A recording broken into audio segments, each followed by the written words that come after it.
You create the experience, and if you keep doing it over and over again, you start getting a skill, or you start getting wise about how to do it. And you know that you know how to do it.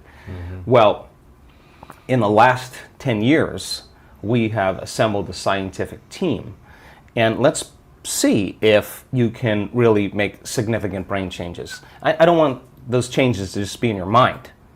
I want them to be in your brain. I want to be able to see before and after pictures to say, that person has a significant change after a traumatic brain injury, or anxiety, or depression, or a cyclic mood disorder, or a stroke. We want to see that there's been significant change. At the same time, let's measure your brain in real time, and let's look to see what that transformation process looks like.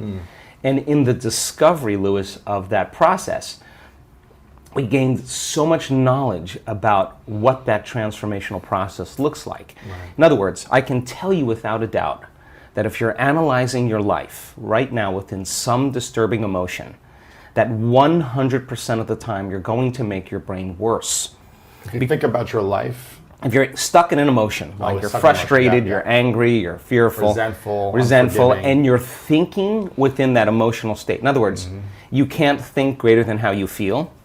That means then you were thinking in the past, because those emotions are a record or residue of the past. So we see people in the process of change that are analyzing in duality or polarity.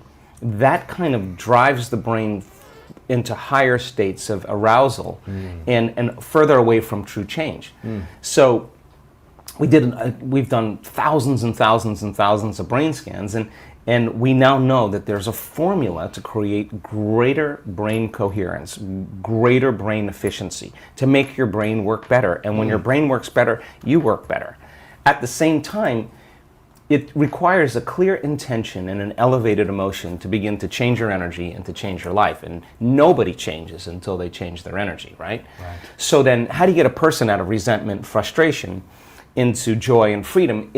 Why would they feel grateful or joyful or free if the experience hasn't happened? So most people are spending the majority of their life waiting for something out there to take away their emptiness or pain or the resentment in here.